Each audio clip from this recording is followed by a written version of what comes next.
Welcome to big interview. ప్రస్తుతం మనతో ఒక తమ్ముడిని సీఎం చేసిన అన్న ఉన్నారు.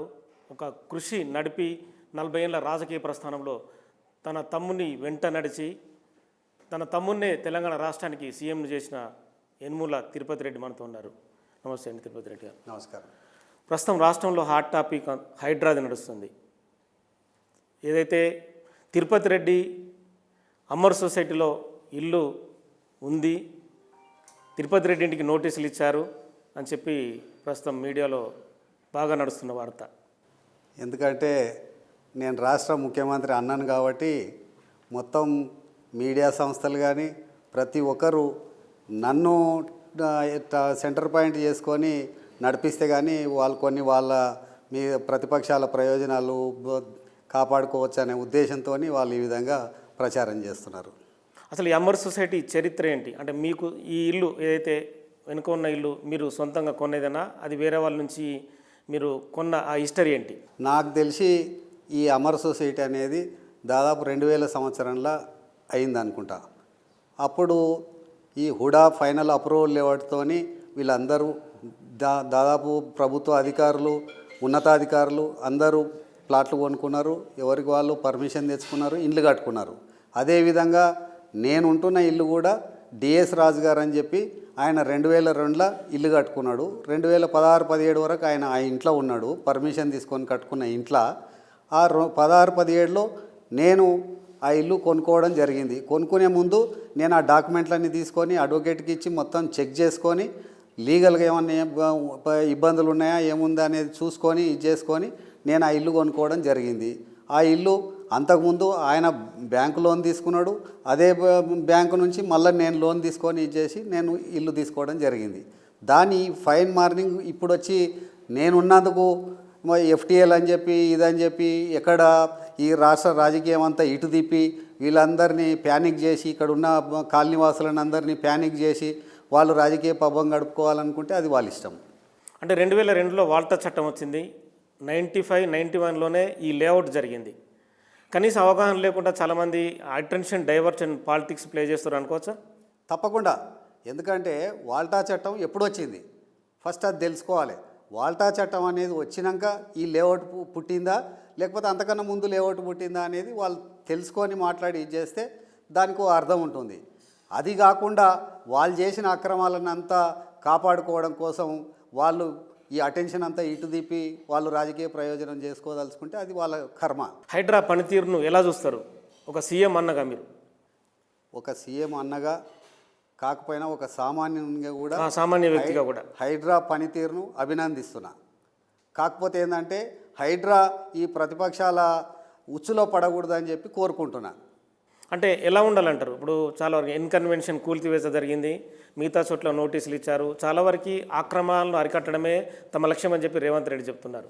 హైడ్రా మొట్టమొదటగా ఎక్కడైనా కానీ చెరువులను ఆక్రమించి నీళ్ళల్లో కట్టిన, ఇప్పుడు చూస్తే కూడా నీళ్ళల్లో ఉన్నట్టు కనిపించే ఫస్ట్ ఆ కట్టడాలను అన్నిటినీ కూలగొట్టి వాటిని క్లియర్ చేసి ఇది చేసి మిగతా వాటి దగ్గరికి పోయి చేస్తే కొంత ఇబ్బంది ఉండదు.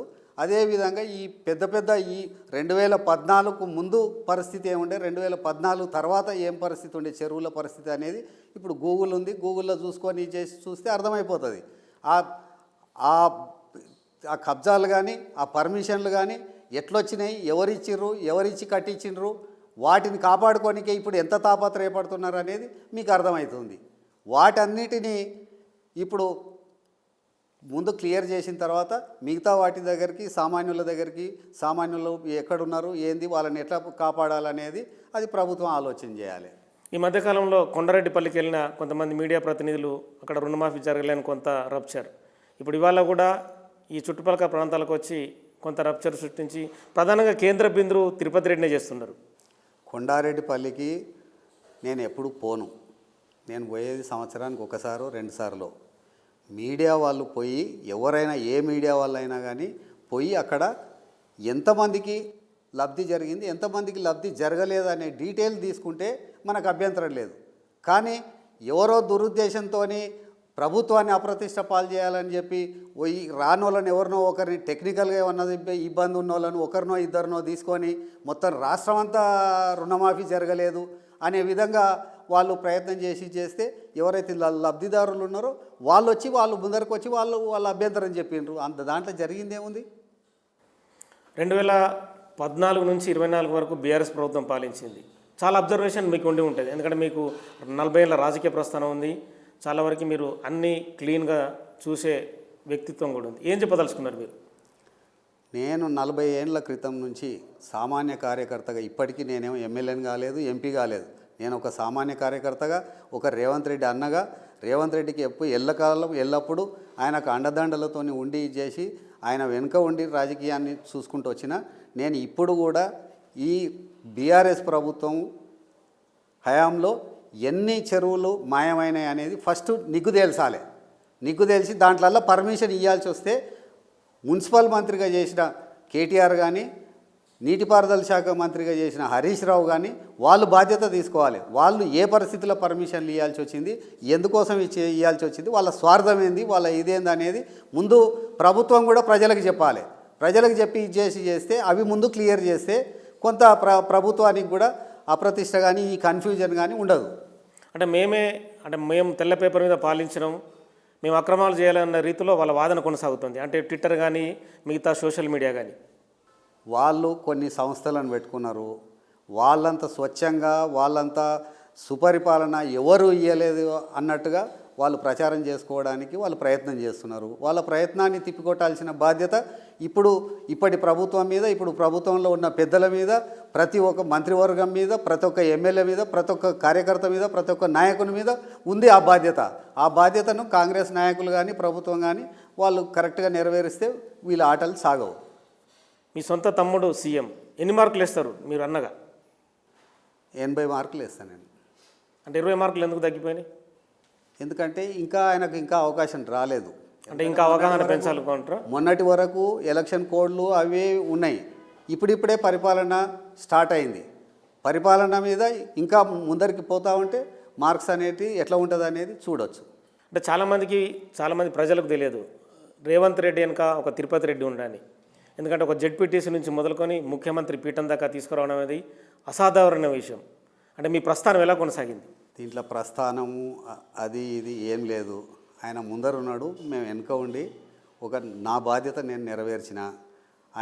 ఆయన కష్టపడుతుంటే ఆయన కష్టానికి నేను తోడైనా, అంతకు తప్ప నేనేందో చేసి నేను బ్రహ్మాండం చేసిన అని చెప్పడానికి అంటే మీరు చెప్పుకోకపోవచ్చు, చాలామంది ప్రజలు చెప్పుకుంటారు కదా, సొంతగా ఎవరు చెప్పుకోవడానికి ఇష్టపడరు. అంటే జిల్లా ప్రజలకు కానీ వాళ్ళకు ఉండే అవగాహన మీద నేను నా శ్రమ ఉందని గుర్తించి వాళ్ళు ఏదో చెప్పి చేస్తే అది వాళ్ళ అభిప్రాయం మాత్రం. ఎందుకంటే 10 ఏళ్ల పాటు మీరే కొడంగల్ ఇన్ఛార్జ్గా 2010 నుంచి 2009 ఎలక్షన్ నుంచి కూడా కొడంగల్ను నేనే చూస్తాను. ఆయన రాష్ట్ర రాజకీయాలలో బిజీగా ఉంటాడు కాబట్టి నేను కొడంగల్ను నేనే చూస్తాను. ఇప్పుడు నేనే చూస్తాను, అప్పుడు నేనే చూసిన. ఇంకా ప్రజలకు రేవంత్ రెడ్డి ఏం చేయాలని చెప్పి అంటే మీ సలహాలు కానీ సూచనలు కానీ? స్వచ్ఛమైన పాలన అందియాలి, ప్రజల అవసరాలకు సరిపోయినట్టు పరిపాలన అందించాలి. అంటే చాలా చోట్ల రేవంత్ రెడ్డి కుటుంబ సభ్యుల డామినేషన్ ఎక్కువైంది. అంటే ఈ మధ్యలో రేవంత్ రెడ్డి అమెరికా పర్యటనప్పుడు జగదీష్ రెడ్డికి ఒక 1000 కోట్ల కంపెనీ వాళ్ళదే అని చెప్పి రకరకాల ఆరోపణల్ని రుద్దే ప్రయత్నం జరుగుతుందా, లేదంటే ఇంకా వేరే మీ మీద బురద జల్లే ప్రయత్నం జరుగుతుందంటారా? ఎవరంటున్నారు, ఎవరు చేస్తున్నారు ఆ ప్రచారం? ప్రతిపక్షాలు లక్షల కోట్లు కొల్లగొట్టిన వాళ్ళు తప్ప మిగతా ఎవరు కూడా అట్లాంటి ప్రచారం చేస్తలేరు. మేము ఎక్కడన్నా ఒక్క అధికారి కానీ ఎక్కడన్నా మా పేరు వచ్చిందా ఒకసారి చూడండి. ఇప్పుడు నేను ప్రజలలో ఉండేటోడిని. ప్రజల కోసం నేను ఎవరికైనా నేను ఏదైనా అవసరం మీద వచ్చి ఇది చేస్తే నాకు ఇక్కడ ఆఫీస్ ఉంది. నేను కొడంగల్ కాన్స్టిట్యున్సీ నుంచి ఎవరు వచ్చినా వాళ్ళ అవసరాల కోసం ఏ అధికారికైనా ఫోన్ చేస్తే ఎవరికైనా ఏదైనా ఇబ్బంది ఉంటే తప్పకుండా నా బాధ్యత అది. నా బాధ్యత నేను నెరవేరుస్తున్నా తప్ప మేము ఈ అడగోలు వ్యవహారాలలో దీంట్లో పోయి మా తమ్మునికి అప్రతిష్ట తెచ్చే పరిస్థితి మేము తీసుకురాలేదు. అంటే ఈ మధ్యలో మీ ఇంకో తమ్ముడు కొండలరెడ్డి పేరు కూడా ప్రస్తావనకు బాగా వస్తుంది. అంటే కొంత మీరు అన్నగా తండ్రిగా బాధ్యతగా ముందుంటున్నారు. సో ఇవన్నీ ఆరోపణల్ని అంటే కావాలని చేయడం అనేది అనుకోవచ్చా? తప్పకుండా. ఎందుకంటే టీఆర్ఎస్లో కేసీఆర్, హరీష్ రావు, కేటీఆర్, కవిత, సంతోష్రావు వాళ్ళ కుటుంబం వాళ్ళు ఎన్ని అరాచకాలు చేసిర్రు, ఎన్ని అవకతవకలు చేసిర్రు, ఎన్ని చేసిర్రు, రాజ్యసభ ఎంపీలు వాళ్ళే, అన్నీ వాళ్ళే. మా ఇంట్లో మేమేంది ఎవరమైనాం? ఏమైనా ఎన్ని అర్హతలు ఉన్నా కానీ ఇవాళటి వరకు నేను ఏది కాలేదు. ఇంత సుదీర్ఘమైన రాజకీయాలలో ఉండి రాజకీయాలు తెలిసిన వ్యక్తిగా, రాజకీయాలు చేసిన వ్యక్తిగా ఇవాళటి వరకు నేను ఏది కాలేదు. ఎందుకు కాలేదు అంటే మేము అంత నిజాయితీగా ఉన్నాము. అవకాశాలు కొన్నిసార్లు అవకాశాలు వచ్చినా కానీ తీసుకోకుండా నిజాయితీగా ఉన్నాం మేము. మమ్మలను ప్రశ్నించే ఇది కానీ ఎవరికి ఆ అర్హత లేదు. మొట్టమొదట కేసీఆర్ కుటుంబానికి అసలు లేదు. కేసీఆర్ కుటుంబమే మేమే తెలంగాణ తీసుకొచ్చినాం, తెలంగాణకి మేమే అన్ని అంటే కర్మ కర్త క్రియ అన్న రీతిలో వ్యవహారం సాగుతుంది వాళ్ళది. ఎంతమంది శవాల మీద వాళ్ళు పేలాలు ఎరక తిన్నారో వాళ్ళ మనస్సాక్షికి తెలుసు. ఆ వచ్చిన రాష్ట్రాన్ని ఏ విధంగా రాబందులాగా పీక తిన్నారో ప్రజలకు తెలుసు. అందుకోసమే వాళ్ళకి ఏ శిక్ష వేయాలనో ఆ శిక్ష వేసిండ్రు. కానీ దాన్ని తిప్పి ఇచ్చేసి వాళ్ళు ఏదో రాజకీయంగా లబ్ధి చేకూర్చుకోవాలి, మళ్ళా ప్రజలకు పోవాలని చెప్పి ఈ హైడ్రాను అడ్డం పెట్టుకొని ఇచ్చేసి వాళ్ళు చేసిన అక్రమాలను కప్పిపుచ్చుకోవడానికి ఇవాళ ప్రజలకు పోదాం అనే ఉద్దేశంతో వాళ్ళు చేస్తున్న కుట్ర తప్ప దీంట్లో ఇంకేమీ లేదు. మీరు ఒక రైతు కుటుంబం నుంచి వచ్చారు. ఒక రైతుకి ఏం చెప్పదలుచుకున్నారు రుణమాఫీ విషయంలో? రైతులకు జరిగిన రుణమాఫీని జాగ్రత్తగా వాడుకొని వాళ్ళు సుఖంగా సంతోషంగా వాళ్ళ వ్యవసాయం వాళ్ళు చేసుకొని వాళ్ళ పంటలను మంచి ధరకు అమ్ముకొని వాళ్ళు సుఖంగా ఉండాలనేది మా కోరిక. అంటే ఇంకా ఎలాంటి ప్రజాపాలనకు సంబంధించి ఎలాంటి మంచి నిర్ణయాలు తీసుకోవాలని చెప్పి అంటే మీకు అబ్జర్వేషన్ తెలిసి ఉంటుంది కదా. ముఖ్యంగా ప్రభుత్వం రైతులకు, వ్యాపారస్తులకు వాళ్ళందరూ ఏ విధంగా అయితే ఈజీగా అప్రోచ్ ఉండాలనో, ఏ విధంగా అయితే వాళ్ళు మంచిగా ఉండాలనో దానికి సరిపోయిన నిర్ణయాలు తీసుకోవాలని చెప్పి నేను ముఖ్యమంత్రిని, కాంగ్రెస్ ప్రభుత్వాన్ని కోరుకుంటున్నాను. గత 10 ఏళ్ల ప్రభుత్వంలో చాలా వరకు మీడియా పైన కానీ మిగతా వ్యవహారాలపైన చాలా నిర్బంధమే కొనసాగింది. మీరు ప్రత్యక్షంగా కూడా చూసి ఉంటారు. కానీ ఇప్పుడు అదే మీడియాను అడ్డం పెట్టుకొని కొంత రాజకీయాలు చేస్తున్న పరిస్థితి.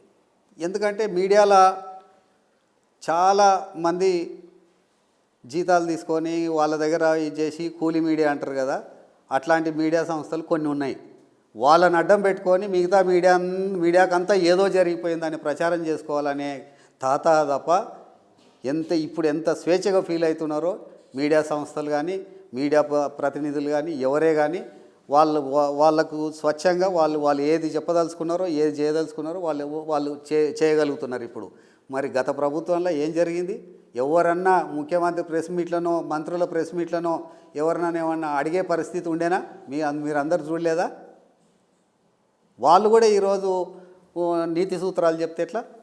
అదే నీతి సూత్రాన్ని అడ్డం పెట్టుకుని ట్విట్టర్లో కానీ మిగతా సోషల్ మీడియాలో ప్రాపగండా చేస్తున్న పరిస్థితి.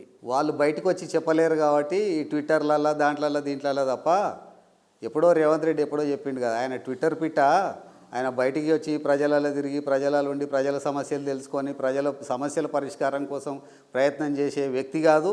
ఇది కాదు ఏదో తండ్రి సాటినా తండ్రి ఉన్నాడని చెప్పి ఉద్యమాన్ని అడ్డు పెట్టుకొని ఏదో వచ్చి మంత్రి అయి 10 ఏళ్ళు మంత్రి పదవి అనుభవించి చేసినోడే తప్ప ఆయన ప్రజలలో ఉండలేడు, ప్రజలకు సేవ చేయలేడు. సో ప్రజలకు సేవ చేయకుండా కూడా విమర్శలు అయితే చేస్తున్న పరిస్థితి అంటారు. ఇంట్లో కూర్చొని ఎన్ని విమర్శలు అయినా చేయొచ్చు. ప్రజలకు రావాలి, ప్రజల కష్టసుఖం ఏందో తెలుసుకోవాలి. తెలుసుకొని మాట్లాడి చేస్తే దాన్ని ప్రజలు కూడా ఆమోదిస్తారు. అంటే రేవంత్ రెడ్డి మంత్రివర్గం కానీ అంటే సాగుతున్న తీరు మీ అబ్జర్వేషన్లు ఏమనిపిస్తుంది? అందులో అందరు సీనియర్ నాయకులే. వాళ్ళ పరిధిలో వాళ్ళు ఎవరి మంత్రి వర్గాన్ని ఎవరి మంత్రి పదవులను వాళ్ళు సమర్థంగా నిర్వహిస్తున్నారు. వాళ్ళు అదే విధంగా కొనసాగాలని కోరుకుంటారు. ఇంకా రైతులకు సంబంధించి రైతు భరోసా కూడా ఇస్తామని చెప్పి ఈ మధ్య రేవంత్ రెడ్డి చెప్తున్నారు. ఇప్పుడు 32,000 కోట్లు రైతు రుణమాఫీ చేసిండ్రు. దాంట్లో కొంత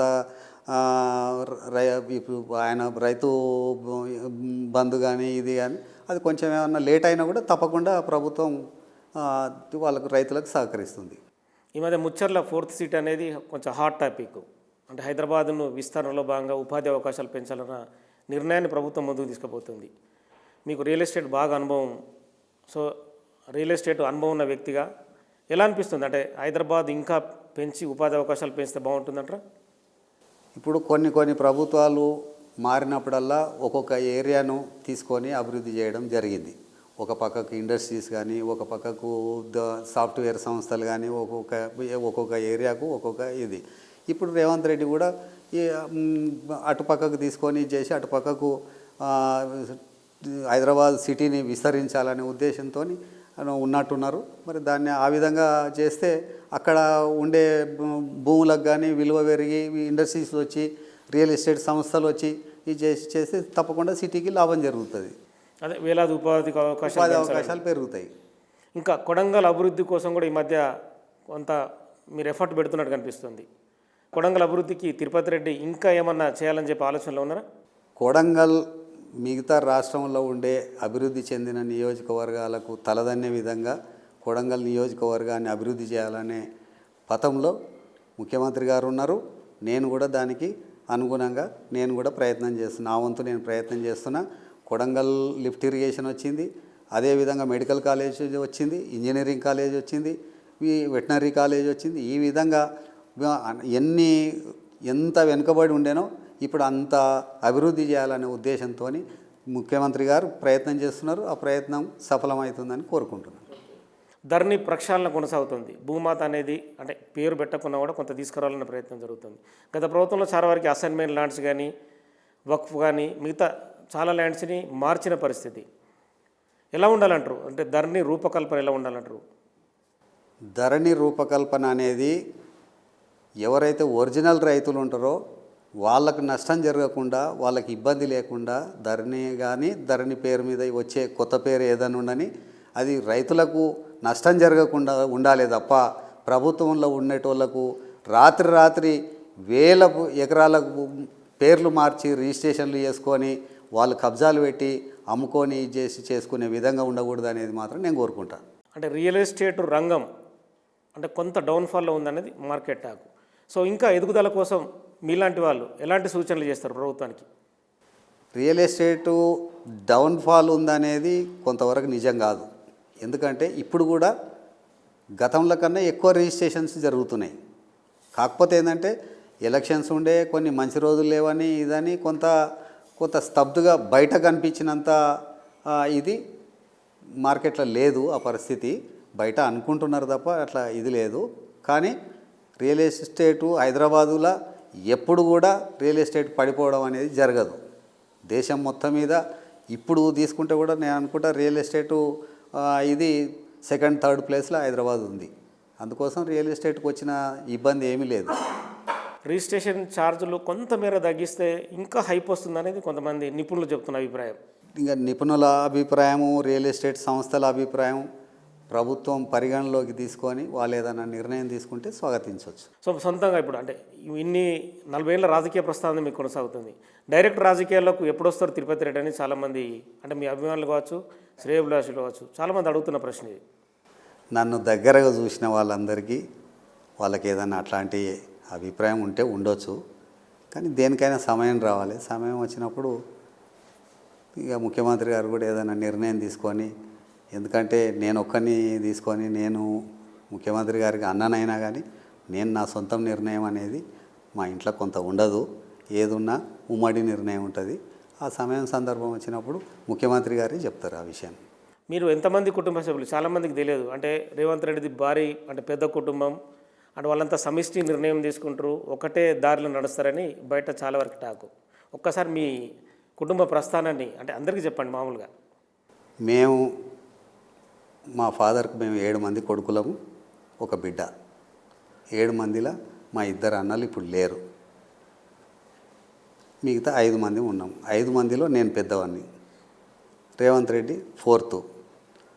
తర్వాత తమ్ముడు అమెరికాలో ఉంటాడు. మిగతా 2 తమ్ముళ్ళు ఇక్కడనే మీ అందరికీ తెలుసు. మేము 7 మందిమి, ఒక అక్క, అందరం ఇక్కడనే ఉన్నాం. అంటే మీ తమ్ముడు సీఎం కావడంలో మీ కృషి చాలా ఉందనేది చాలామంది అభిప్రాయం. అంటే ఒక రాష్ట్రానికి ముఖ్యమంత్రి కావడం అనేది అసాధారణమైన విషయం. మీకు తెలియదు ఏముంది? ఒక ఎంపీటీ అంటే ఒక సర్పంచ్, ఒక వార్డు మెంబరు, ఒక సర్పంచ్, ఒక ఎంపీటీసీ, జెడ్పీటీసీ, ఒక ఎమ్మెల్యే కావాలంటేనే మీకు తెలియదు ఏముంది? రాజకీయాల్లో అసాధారణమైన విషయం.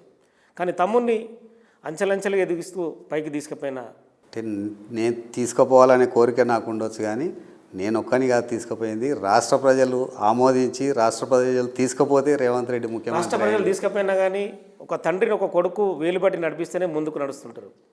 అది ఉంటుంది.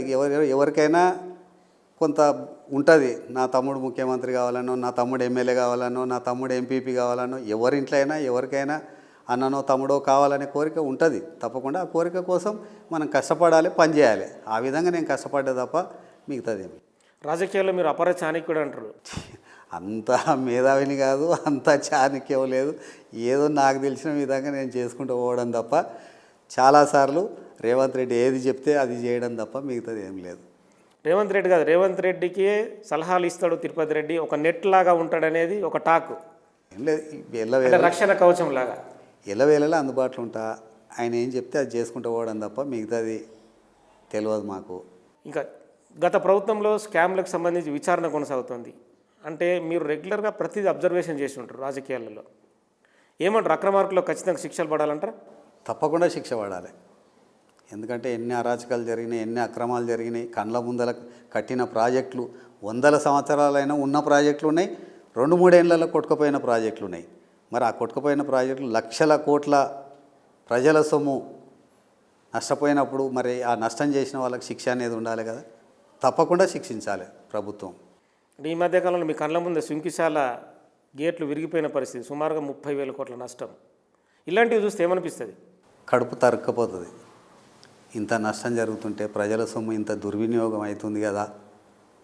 అన్ని వేల కోట్లు ప్రభుత్వం ఖజానాలో ఉంటే ఎన్ని వెల్ఫేర్ స్కీములు నడపవచ్చు, ఎన్ని నడపవచ్చు. వీళ్ళు ఇంత దుర్వినియోగం అయింది కదా అని చెప్పి విపరీతమైన బాధ అనిపిస్తుంది. వాళ్ళందరికీ శిక్ష పడాలి. అంటే చాలా వరకు మేడిగడ్డ, కాళేశ్వరం, మిగతా వ్యవహారం, ఏ ప్రాజెక్ట్ అయినా దాంట్లో నష్టం జరిగి, థర్మల్ పవర్ ప్రాజెక్టులు 2, దేంట్లో అవినీతి జరిగినా ఆ అవినీతిని నిగ్గు తేల్చాల్సిందే. అవినీతిలో పాల్పంచుకున్న వాళ్ళందరికీ శిక్ష పడాల్సిందే. ప్రభుత్వం ధరణిలో ఒకటి చెప్తుంది. అంటే గత ప్రభుత్వం ఏదైతే ఉందో పేర్లు మార్చి చేసి చాలామంది రిజిస్ట్రేషన్ జరిగినాయి, ఆ భూములన్నీ కూడా వెనక్కిచ్చి లబ్ధిదారులకు ఇస్తామనేది ఒక మాట. అది మంచి సమంజసమైన నిర్ణయం అంటారా? నిర్ణయం అయితే సమంజసమే, కానీ సాధ్యాసాధ్యాల మీద చూడాలి. చట్టాలకు లోబడి మనం అది చేయగలమా లేదా అనేది మరి చట్టం ఏం చెప్తుంది అనేది చూడాలి. మరి మిగతా రాష్ట్ర రాజకీయాలకు సంబంధించి ప్రతిపక్షాల అటాకింగ్ ఎక్కువ కనిపిస్తుంది. అంటే మేమేం తప్పు చేయలేదు, మీరే తప్పులు చేస్తున్నారు అన్న యాంగిల్లో ప్రతి స్టెప్పు వెనుక వాళ్ళ అటాకింగ్ కనిపిస్తుంది. ఈ అటాకింగ్ చూసిన తర్వాత మీ అంటే మీరు మీ అబ్జర్వేషన్లు ఏం చెప్పదలుచుకున్నారు? ఎప్పుడైనా తప్పు చేసిన వాళ్ళే ఎక్కువ ప్రొటెక్ట్ చేసుకోవడానికి ప్రయత్నం చేస్తారు. ఇప్పుడు జరుగుతున్నది కూడా అదే. వాళ్ళు ఏంటంటే వాళ్ళ తప్పుల నుంచి వాళ్ళు బయటపడాలనే ఉండే ఉద్దేశంతో వాళ్ళు అటెన్షన్ డైవర్ట్ చేస్తున్నారు. దానికి వీళ్ళు ప్రభుత్వం, ఇప్పుడు మన కాంగ్రెస్ ప్రభుత్వం ఆ ట్రాప్లో పడకుండా వీళ్ళు కరెక్ట్గా ఉండి, కరెక్ట్గా కలెక్టివ్గా ఉండి వాళ్ళని తిప్పికొట్టి సమాధానం చెప్పాలనేది నా ఉద్దేశం. ఇంకా అంటే ముఖ్యమంత్రి రేవంత్ రెడ్డి ప్రజల్లోకి వచ్చి ఇంకా అంటే స్పీడ్గా దూసుకుపోవాలని ఇంకేమన్నా చెప్పదలుచుకున్నారా సలహాలలో? మనం సలహా చెప్పాల్సిన అవసరం రేవంత్ రెడ్డికి లేదు. రేవంత్ రెడ్డి సహజ గుణమే అది. ఎప్పుడైనా ప్రజలలో ఉండాలి, ప్రజలకు ఏదో విధంగా లాభం చేయాలి, ప్రజలకు పనికొచ్చే పని చేయాలి, ప్రజలలో ఉండాలనేదే ఆయన ఉద్దేశం తప్ప వేరే ఉద్దేశం ఉండదు ఆయనకు.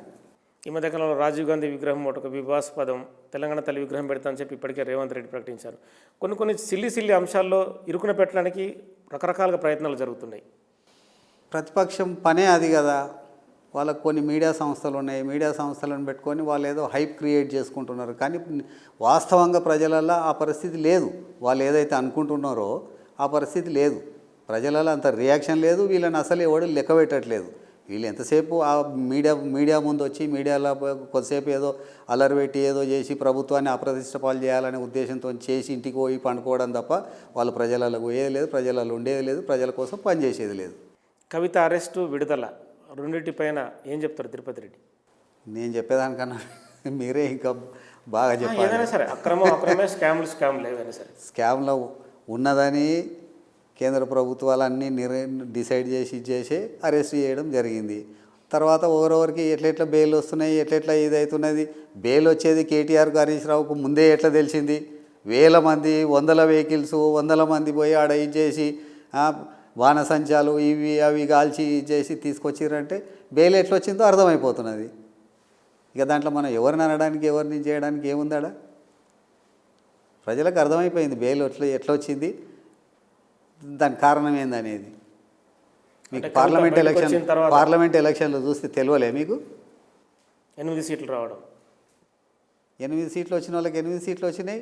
అసలు ఒక సీటు కూడా 14 సీట్లు 12 సీట్లు గెలిచిన వాళ్ళు జీరోకి ఎట్లా వచ్చిండ్రో చూసిండ్రు మీరు. నేను ఎలక్షన్ చేసిన కదా నేను ఆ రోజు గ్రౌండ్ లెవెల్లో ఉన్నారు కదా. పోలింగ్ రోజు టీఆర్ఎస్ క్యాడర్ అంతా బీజేపీకి ఓట్లేయని చెప్పి చెప్పింది బూతుల దగ్గర. ఓపెన్ సీక్రెట్ అది. అదేదో సీక్రెట్గా ఎవరు కనుక్కోవాల్సిన పని లేదు, ఎవరు ఇది చేయాల్సిన పని లేదు. ఇప్పుడు కూడా కవిత బయటకు వచ్చి అంటది, నేను ఎవరిని వదిలిపెట్టను, వాళ్ళ సంగతి చూస్తానే యాంగిల్లో మాట్లాడింది బయటకు వచ్చిన. అవును, చూడాల్సిందే. మోడీది అమిత్ షా సంగతి చూడాలి. ఎవరి సంగతి చూస్తుంది ఆమె? వాళ్ళిద్దరి సంగతి చూడాలి. మరి ఇంకెప్పుడు మొదలు పెడుతుందో మనం కూడా చూద్దాం. మరి మీ సొంత తమ్ముడు సీఎంగా ఉన్నా కూడా తిరుపతి రెడ్డి సాదాసీదాగా వ్యక్తిగా ఉండడానికి గల కారణం? సాదాసీదా ఉండకపోతే ఏముంటుంది? ఎప్పుడు ఎట్లున్నానో ఇప్పుడు కూడా అట్లే ఉన్నా నేను. అంటే ఏం మార్పు కోరుకుంటున్నారు మీరు? అంత అట్టహాసం ఉండాలా? ఇంకేమన్నా మార్పులు కోరుకుంటున్నారా? అంటే చాలామంది అనుకుంటారు కదా, అంటే తమ్ముడు సీఎం అయినా కూడా మామూలుగా వెళ్ళడం, మామూలుగా ప్రజలను కలవడం, పలకరించడం. నేను రోజు పొద్దున 9-9:30 ఇక్కడ కూర్చొని ఎంతమంది వస్తే అంతమందిని కలిసి ఎవరికైనా వాళ్ళకు కష్ట సుఖాలు తెలుసుకొని ఎవరికైనా ఫోన్ చేయాలనో ఇది చేయాలనో ఏదైనా ఉంటే చేసి, నాకు రోజు ఏండ్ల నుంచి చేస్తున్న పని అది. ఇప్పుడు కూడా అదే పని చేస్తున్నాను నేను. దాంట్లో కొత్తది లేదు, పాతది లేదు. అంటే ఇంకా రాష్ట్రం ఇంకా ముందంజలోకి వెళ్ళాలంటే అంటే విలువైన సలహా మీరు ఏం చెప్పదలుచుకున్నారు? గతంలో చాలా వరకు వెనుకంజ జరిగింది. 10 ఏళ్ళ బీఆర్ఎస్ ప్రభుత్వంలో వెనుకబడ్డదని చాలామంది విమర్శిస్తున్న పరిస్థితి. గత ప్రభుత్వంలో వెనుకబడ్డది అనేది వాస్తవం. ఎందుకంటే ఏ పని అన్నా తీసుకో, 1000 రూపాయలు ఖర్చు అయ్యేదాన్ని 10,000 ఖర్చు చేసి వాళ్ళు చేసినట్టు చేసిండ్రు తప్ప ఏది చేయలేదు. ఇప్పుడు అట్లాంటి పరిస్థితి లేకుండా ఏది ఎంతలా జరిగేది ఉంటే అంతలనే జరిపి చేసి అవినీతికి తావు లేకుండా ప్రజలకు పరిపాలన అందించాలనేది నా కోరిక. చాలామంది ఎమ్మెల్యేలు బీఆర్ఎస్ నుంచి కాంగ్రెస్కు వలస వస్తున్న పరిస్థితి. రాజకీయంగా చెప్పడానికి ఏం లేదు. వాళ్ళకు ఉండే పరిస్థితులు, నియోజకవర్గాలలో ప్రజల ఒత్తిడి. మీరు ఈ టీఆర్ఎస్లో ఉండి ఈ టీఆర్ఎస్ వాళ్ళు బీజేపీకి అమ్ముడపోయినాక నువ్వు ఈ టీఆర్ఎస్లో ఉండి నువ్వేం చేస్తావు అనే ప్రజల ఒత్తిడికి తట్టుకోలేక వాళ్ళు ఇక విధి లేక కాంగ్రెస్లోకి వచ్చి కాంగ్రెస్లో ఏదో ప్రజలకు ఏదైనా సేవ చేయాలి, అభివృద్ధి చేయాలనే ఉద్దేశంతో వస్తుండొచ్చు. దాన్ని స్వాగతించాలి. అంటే ఈ మధ్యకాలంలో అంటే బీజేపీ బీఆర్ఎస్ కలిసిపోయి రేవంత్ రెడ్డిని ఇరుకుండబెట్టే ప్రయత్నం జరుగుతుందని అంటే కొన్ని వర్గాలు మాట్లాడుకుంటున్నాయి. తప్పకుండా అది ఎప్పుడు జరిగేదే. బీఆర్ఎస్ బీజేపీ ఒకటి అనేది ఎప్పుడో డిసైడ్ అయిపోయింది. డిసైడ్ అయిపోయినాక మనం కొత్తది ఎందుకు కోరుకుంటాం? వాళ్ళు ఇప్పుడు మీరు అసెంబ్లీలో చూడలేదా? బీజేపీ వాళ్ళకి అందరికీ హరీష్ రావు నకల్ చిట్టీలు అందించినట్టు స్లిప్లు అందిస్తున్నాడు. ఇంకా దాంట్లో ఇక సీక్రెట్ ఏముంది? వాళ్ళిద్దరు కలిసే పని చేస్తున్నారు, కలిసే ఎలక్షన్లకు పోయినరు. భారతదేశంలో చాలా చోట్ల బీజేపీ ఆపరేషన్ చేస్తుంది ప్రభుత్వాలను కూల్చడానికి. తెలంగాణలో కూడా అట్లాంటి ఆపరేషన్ జరుగుతుందనేది అంటే ఇన్పుట్స్ కొంతమంది ఎమ్మెల్యేలను ఆఫర్ చేస్తారు అనేది ఒక టాకు. అంటే 50 నుంచి 100 కోట్లైనా ఇస్తాం, మీరు మా దాంట్లోకి రండి, ఆ ప్రభుత్వాన్ని కూల్చేద్దామని యాంగిల్లో. కేంద్ర ప్రభుత్వం బీజేపీ చేతిలో ఉంది.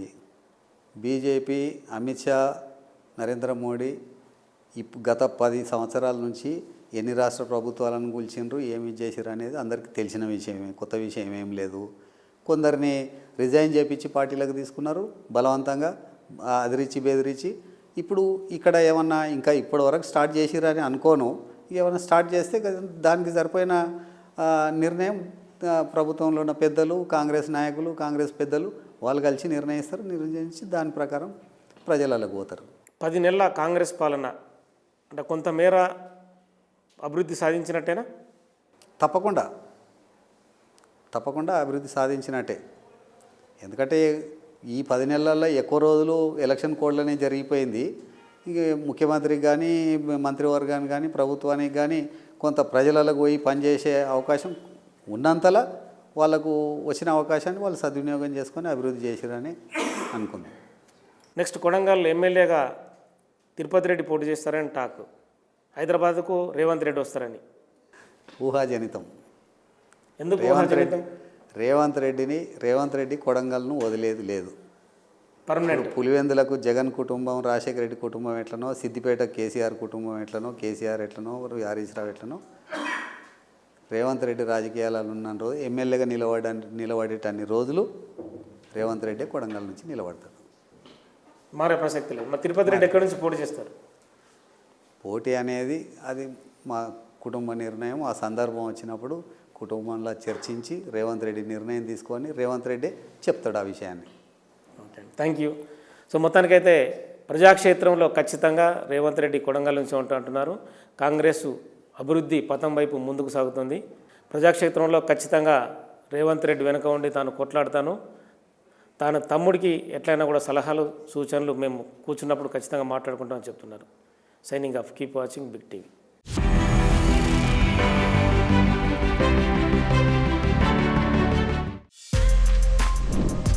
For more videos like this, subscribe Big TV channel.